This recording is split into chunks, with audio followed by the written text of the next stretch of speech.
జై భీమ్.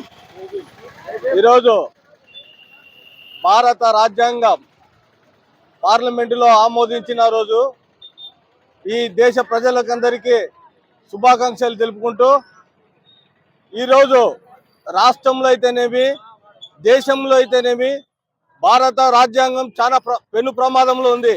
ఎందుకంటే గతంలో కానీ నాడు నుండి నేటి వరకు భారత రాజ్యాంగం అమలు చేయడంలో పాలకులు విఫలమైనారు. ఎప్పుడైతే ఎలక్షన్లు జరుగుతాయో ప్రమాణ స్వీకారానికి పోయినప్పుడు మాత్రమే భారత రాజ్యాంగం గుర్తొస్తుంది పాలకులకు. ఆ తర్వాత ఏముండదు. ఎందుకంటే భారత రాజ్యాంగం మీద ప్రమాణం చేసి అంతఃకరణతో శుద్ధితో పనిచేస్తానని చెప్పి ఈరోజు అంతర్గత శుద్ధితో చేస్తున్నారు పాలకులు.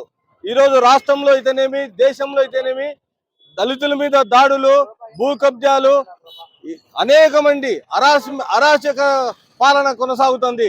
ఈ పాలన పూర్తిగా ఇది భారత రాజ్యాంగ విరుద్ధము. ఎందుకంటే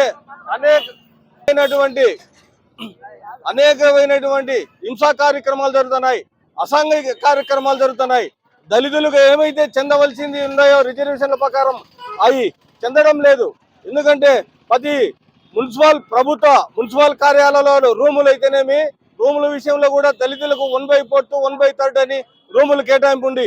అది కూడా టెండర్ పద్ధతిని కాకుండా ఈరోజు ఈ రిజర్వేషన్లను అణగదొక్కుతూ వాళ్ళు పెత్తందారులు చెప్పినట్టే ఈరోజు రూములు కూడా అద్దెకి ఇవ్వబడుతుంది.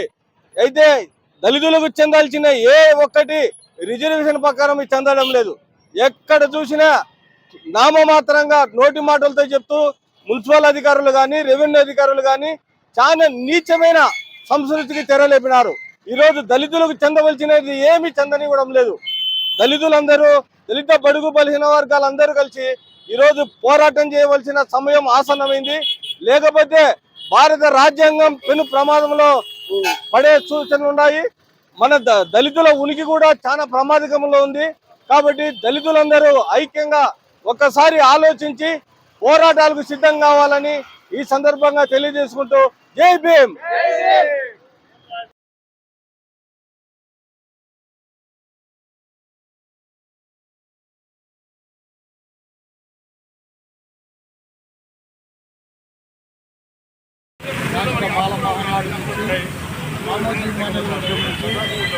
జిల్లా అధ్యక్షునిగా పెన్నం సుధాకర్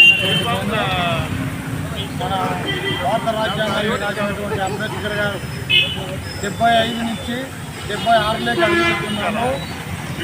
అందరము దళితులను ఎంతగానో మనం కించపరుస్తున్నారు. ఎవరికి అంటరాని అందరం కలిసికట్టుగా పనిచేయాలని రామోజీ మానేలు వర్గంలో ఉన్నటువంటి కొంతమంది దళితులకు ఏ విధమైనటువంటి సమస్యలు వచ్చినా ఎదుర్కొంటామని మనవి చేస్తున్నాము. జై భీమ్.